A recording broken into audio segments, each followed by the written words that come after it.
Welcome back to another episode of Esports Metaverse and Beyond. How are you doing today, Chase? I'm doing great today, Sage, and I'm excited to kick off a new season of Esports Metaverse and Beyond. Do you know who we have here today? Who? Introducing Ernesto Escobar. Welcome to the show. Thank you. What a You're great welcome. intro. We're excited to have you today. I'm excited to be here.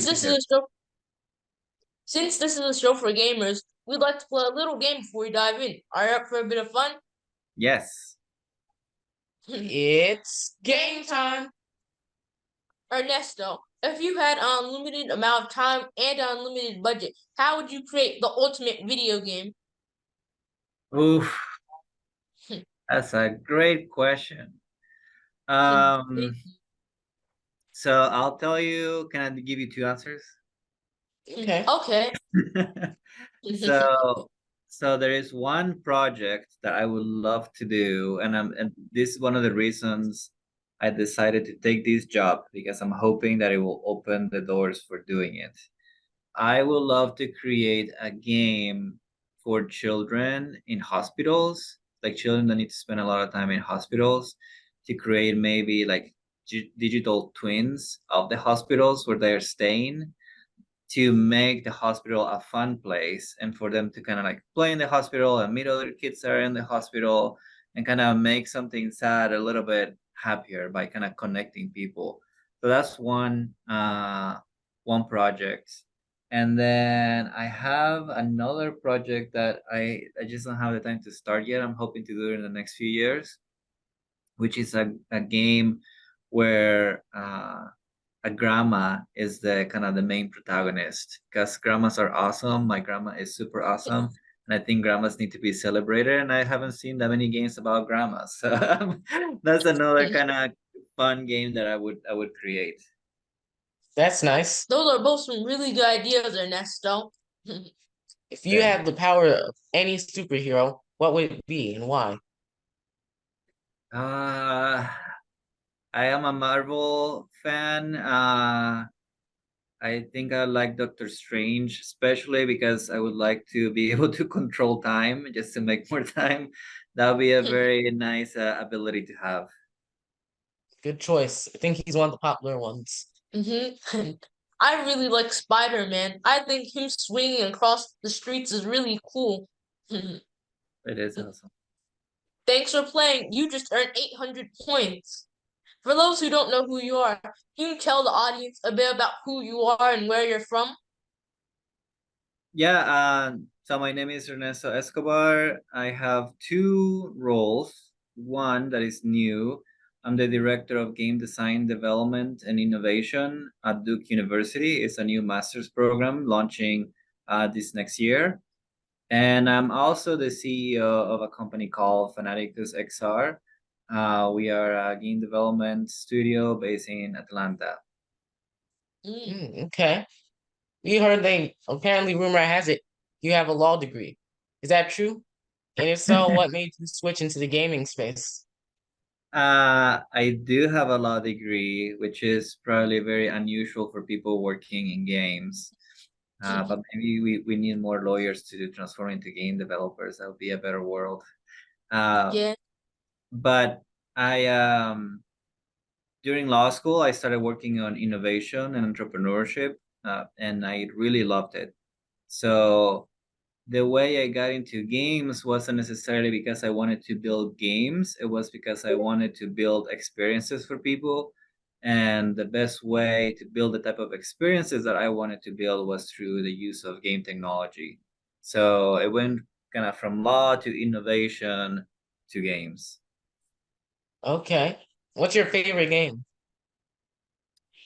I'm mostly a Nintendo person. I grew up playing Nintendo and also PlayStation, but I have little kids as well. So I play a lot of Nintendo games with them. Love playing Mario Kart, Super Smash, uh, all the Mario series with them. So I love everything Mario, I think. But probably Mario Kart is probably one of my all-time favorites. I like that. I like that. So, in your opinion, what's the best way to teach game design to students?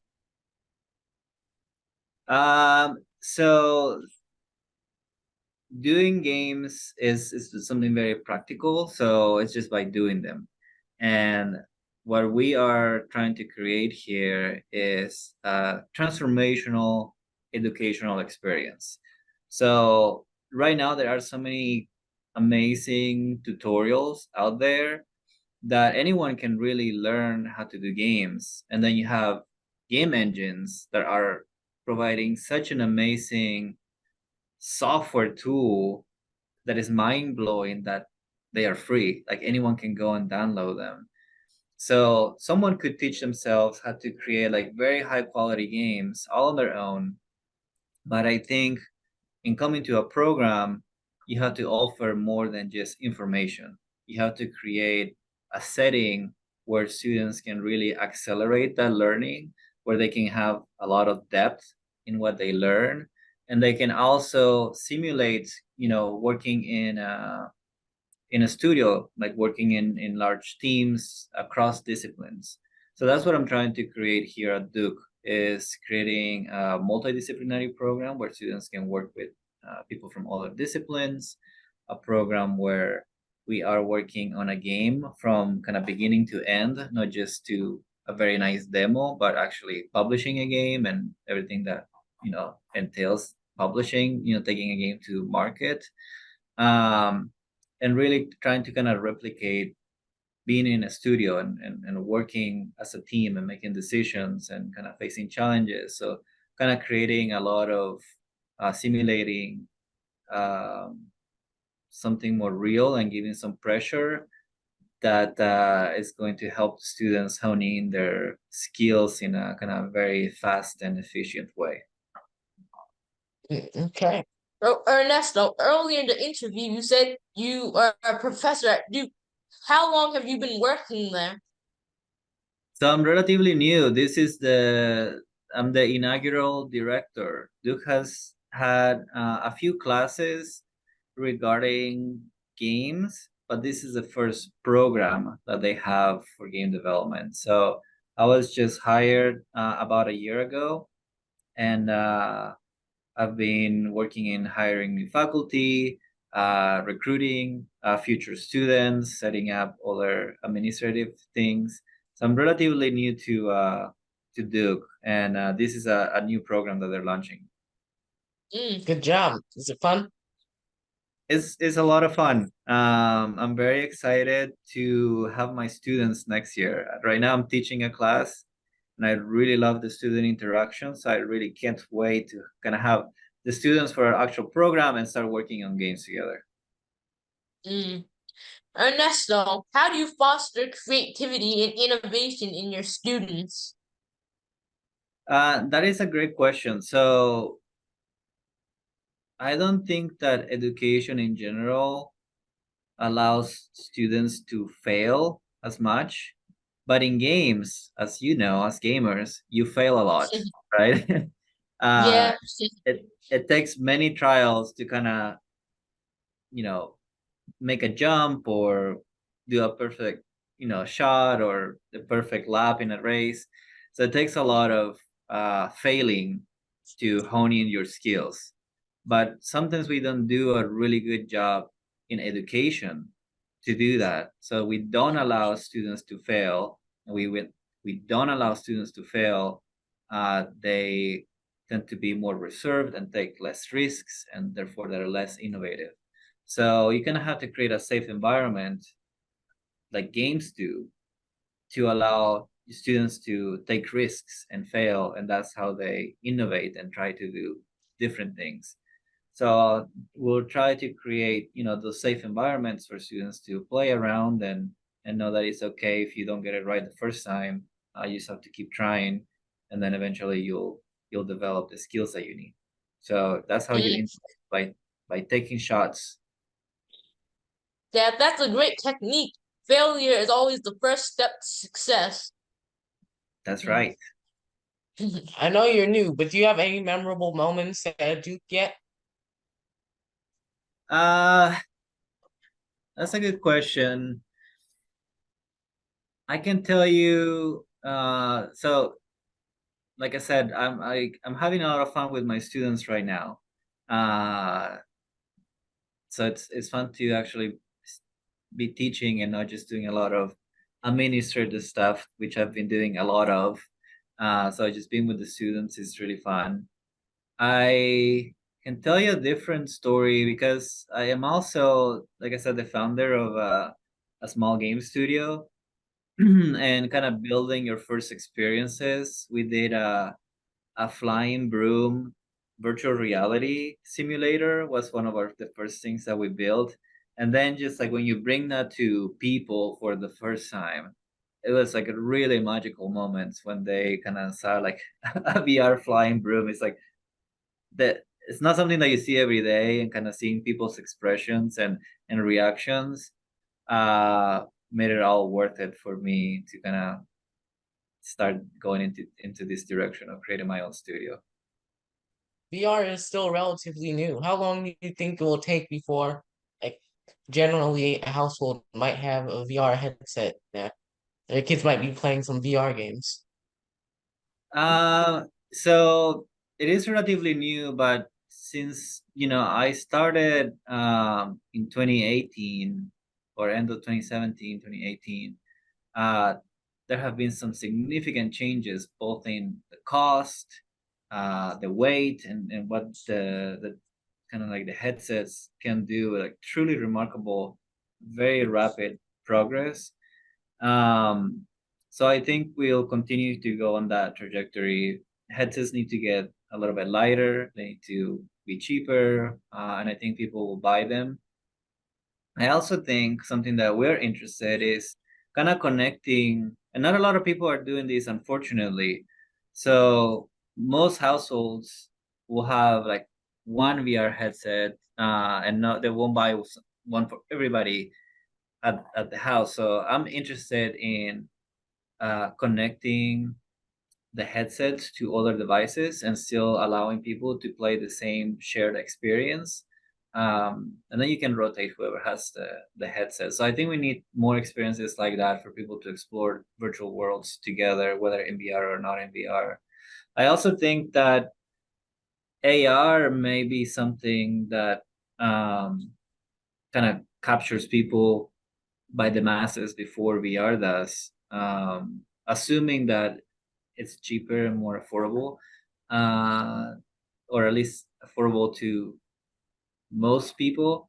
I think AR, because it doesn't completely occlude your environment, will be a more powerful tool than VR. But they're both fun, and probably most future devices, will be able to do both things eventually, and then they already do. But I think in the future you'll be able to choose between VR and AR, and I think when more people are doing AR, we may have more mass adoption. Yeah, the Oculus Quest 3 was revealed a few months ago. It looks way sleeker than the original, or the VR headset part 2 did. So I can already see the improvements. Hopefully within like the next 10 years, once they're on Oculus Quest 4 or 5, it'll be even better. Yeah, have you guys done VR? Yeah, Yeah, we have. VR is fun. It's definitely more of a connected experience compared to traditional gaming. Yeah, it is. And I didn't ask you, what are your favorite games? What do you guys like to play? My three favorite games are Spider-Man 2 that just came out, Tears of the Kingdom, Legend of Zelda, and Final Fantasy 16. All of which came out this year. They're all really fun though. Yeah, great games.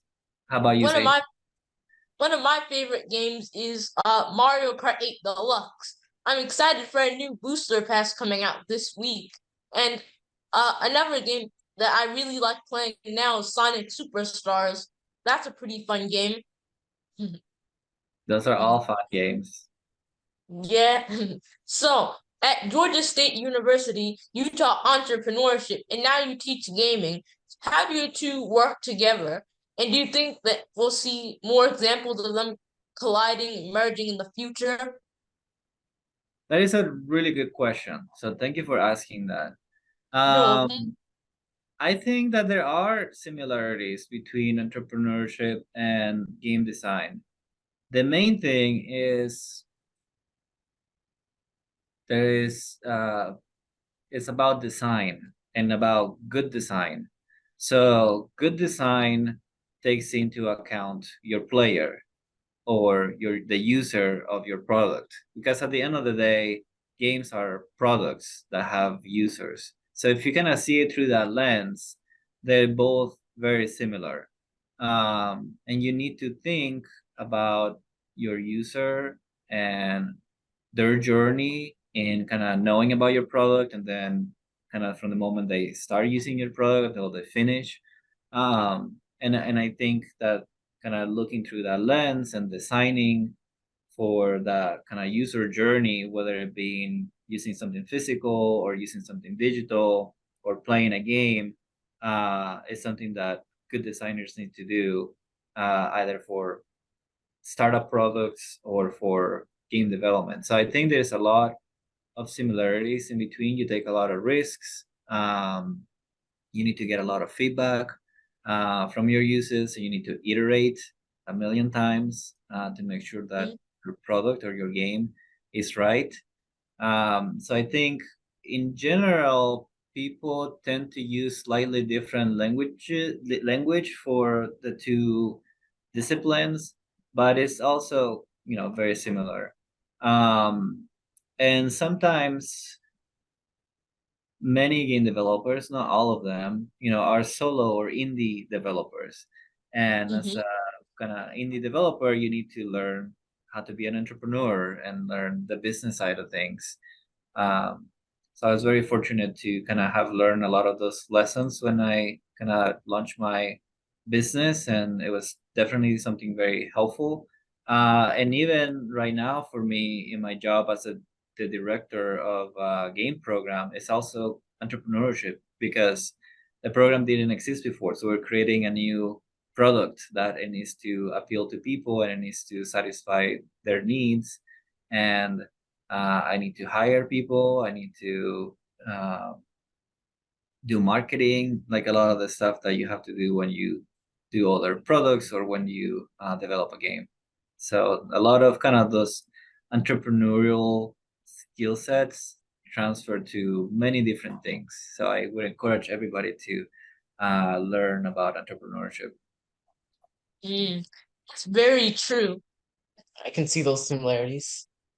Now, what's the origin story of Fanatics XR? What led to the creation of your company?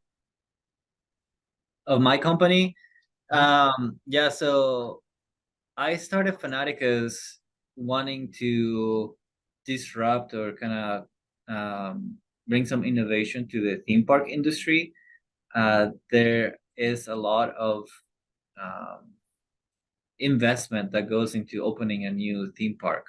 And there's not a theme park on every city, every state, or every country even. They may have amusement parks, but amusement parks are not the same as theme park. People that go to an amusement park just go in for kind of like a ride. I think people that go to theme parks go more for like the immersion in like stories and kind of connecting with other people that share the same fandom as they do. Um, so I believe that you can do that in a much lean way through the use of technology. So that's why I formed my company trying to disrupt that, and that's why we did like a flying broom simulator in VR first. We were kind of connecting that to projection and to also mobile devices to kind of allow for more people to kind of be in a same share experience. Unfortunately, then COVID happened, so we had to pivot from location-based entertainment to direct-to-consumer distribution method. So kind of selling games to people and also kind of doing game development for other clients. Um, I'm hoping that in the future I'll be able to get back to location-based entertainment and kind of using immersive technologies to create a new business model for theme parks. But for now, building games is a lot of fun. It sounds like a ton of fun. What's your favorite game that you've developed thus far? So our main game is called Potato Party Hash It Out.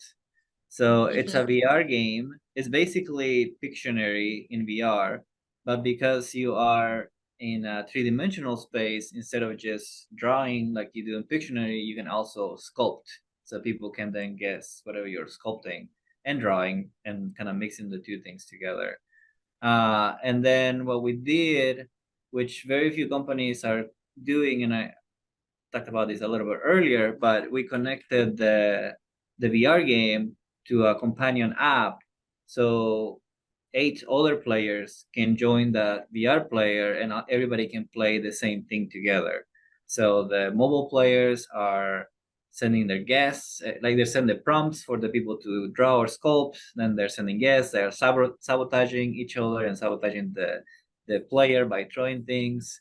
So it's a very fun game, and it's a very innovative game by kind of connecting VR to mobile, and kind of expanding how many people can share that same virtual experience. I would love to see more stuff like that. Um, yeah, so that's kind of one of my favorite games I've developed. But I also had a lot of love for our first kind of flying broom VR experience. It was a lot of fun, and we had a physical broom, so you would hop in this broom and feel like you were flying and kind of controlling this broom up in the air. And I really love that one because the mechanics were very simple. I love building games that appeal to a wide range of people. And we had people try the flying broom simulator from ages, it was like 5 to like 63 or something like that. So it's like a very wide range of ages. And I don't think a lot of games or experiences can appeal to such a wide, you know, range. So I was very proud of that game too. Being able to capture a large demographic of people is very important for the gaming industry. One of the best-selling Nintendo consoles was the Wii, and that was all about playing sports with your family. I feel like that would go very well with virtual reality in the future, now even. Yeah, yeah. I was just reading an article recently about building games for kind of older populations. And I'm not like there are kind of like a whole industry about uh, building games for kind of memory retention and stuff like that. A lot of those people that are maybe boomers right now did not grow up playing games, so it's kind of a different category. But there's also a lot of people in their 40s and 50s that maybe grew up playing games, and maybe they want a different type of game that is not like a really fast pace, shooting game. And kind of like that kind of aging gamer demographic is not being served as well. So there's also something interesting there, to build games for different age groups. Are there any particularly challenging projects that you face, and how did you overcome them? uh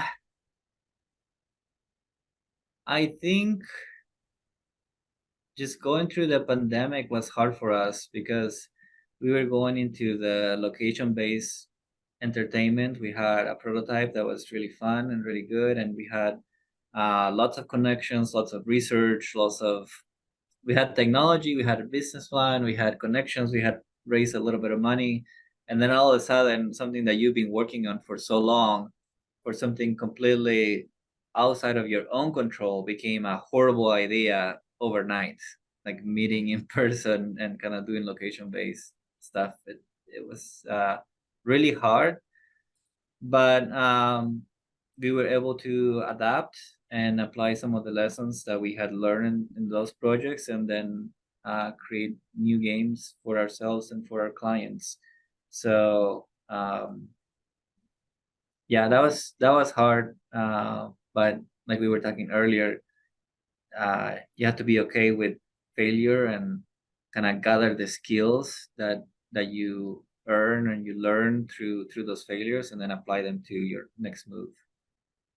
Yeah, COVID was a bad time for a lot of people, Have you guys fully bounced back now? I think so. I think we have a good rhythm of operations right now. I think it's a little bit challenging now that I started this new job at Duke. It's opening a lot of doors for myself and for the company, but it's also a challenge because I have less time to dedicate to the company. So I'm very grateful for my partner and the rest of the team for stepping up and keeping things going. Speaking of Duke, Ernesto, how do you balance your roles as the director of the Master of Engineering and Game Design at Duke and being the CEO of Fanatics XR at the same time? It's very challenging, and I work a lot of hours right now. uh, but it's I'm glad I'm doing both because I get an appreciation for both things, and I think being the CEO, somebody that hires people for my company, lets me see like what I need to do with the students for them to be really good for other companies, right? So I think it's it's a really good position to be on because then I can prepare the students as they should be prepared, as opposed to just giving them information. It's more about like helping them develop skill sets that are going to be useful for employers. And that perfectly leads into our next question. Because what skills are important for people and students to find success in the gaming industry? Uh, Depending on your role, right? So you have so many different types of roles in the game industry, but all of them are going to require you to collaborate with other people because game is such a unique form of art, because you need uh, 2D art or 3D art, you need music, you need uh, user experience, you need the whole programming and the technical side of things. There's so many different components that it's very rare, it's possible, but very rare for somebody to have all those skill sets.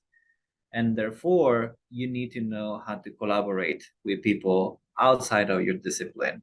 So knowing how to speak the language of other disciplines, knowing how to collaborate with people in other disciplines, I think is a crucial skill regardless of your role.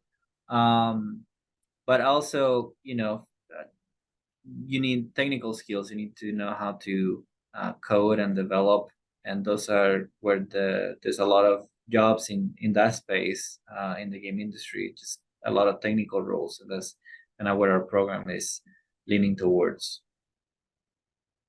When you worked at the innovation ecosystem, what were some cool programs you helped create, Ernesto? Yeah. So before leaving for my to form my company, I was working at Georgia Tech in their innovation ecosystem.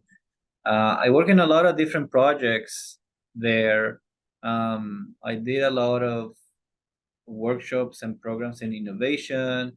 I got to help, through consulting projects, different countries, different government agencies, different universities create innovation and entrepreneurship programs. And that was really fun. I'm originally from Chile, and I was able to work with universities and the government in Chile in helping them set up innovation and entrepreneurship programs.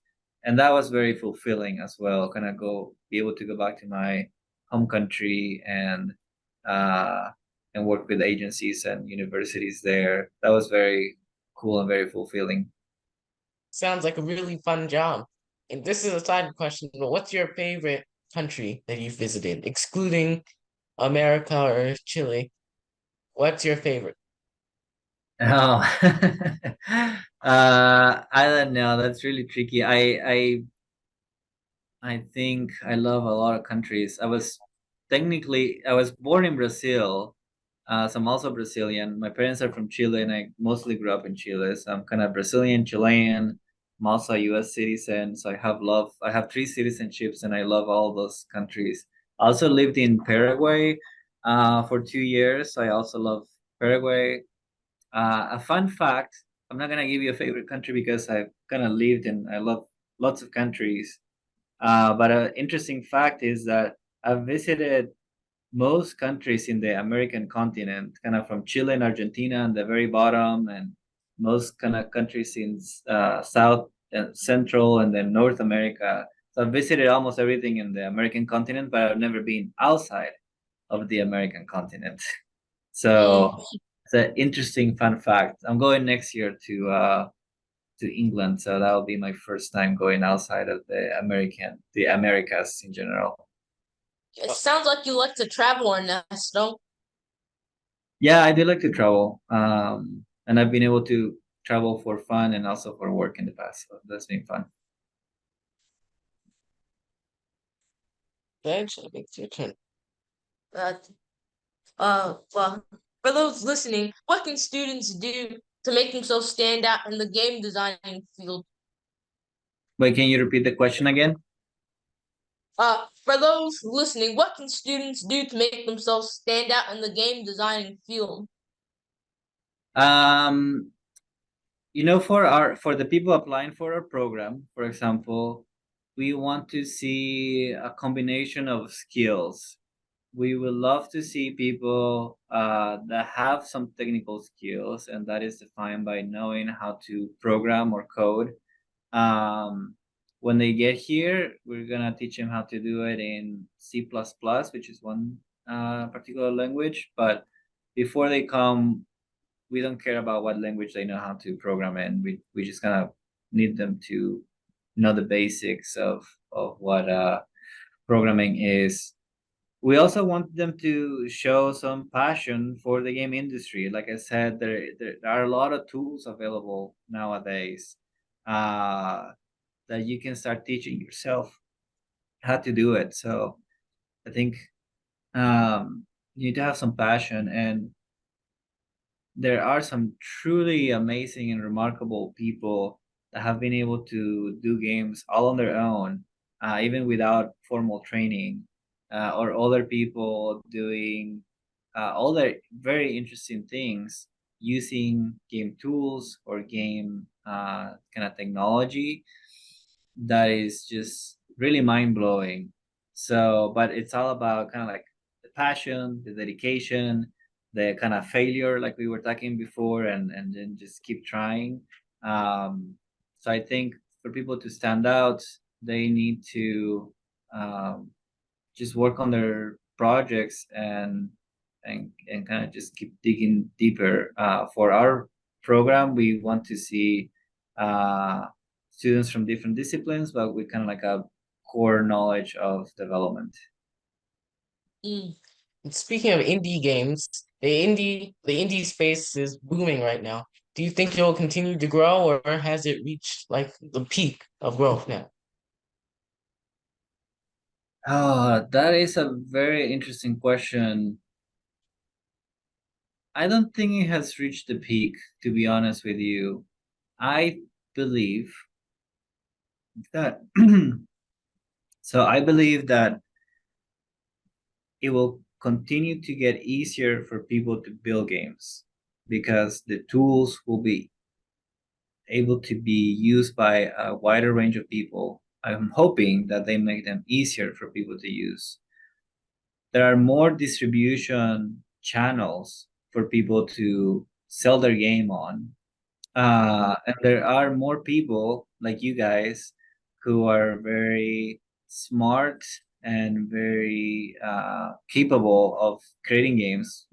Platforms like Fortnite, the kind of creator, and then Roblox and other things that kind of have like in-game tools as well as like game engines like we were talking about before. So I believe this is like a wild prediction, but I believe that in the future it may be similar to like people creating becoming content creators for YouTube. Like a lot of people had to develop those skills and they were able to create really good content in like a wide range of topics and for a wide range of audiences. I think in the future it will continue to be the same for the game industry. Maybe not as many people, but a lot more than today. People creating, niche projects for which niche themes for niche audiences. So I think we'll I don't think we have reached the peak of the kind of indie development. Good. So, what do you believe is the easiest game engine for indie developers who are just starting out? Uh, that there's a lot of people now using Babylon JS and some other kind of web based platforms. Um, so those are good platforms. I also don't think people should be afraid of going into Unity and Unreal. I think they are a little bit intimidating at first just because you can build so many different things. But like I was saying, the amount of content for you to learn, either provided by those companies themselves or by other people teaching you how to do it, is it's really remarkable. So I don't. So while there is a barrier to entry, I think that if somebody is kind of serious about developing games, they can teach themselves how to use any tool nowadays. Really? Okay. What was your first video game ever you made? What was it like? Well, that was kind of the flying broom experience that I mentioned Oh, before. So that was the VR game, um, okay. and it was it, it was uh, maybe not the easiest thing to build because it had like a hardware component and a software component. So I would recommend people to go easier and start with simpler games and simpler experiences. All right. Well, and what's a good game that you've played that has a good example of game design before we wrap it up? A good game I've played. I don't know.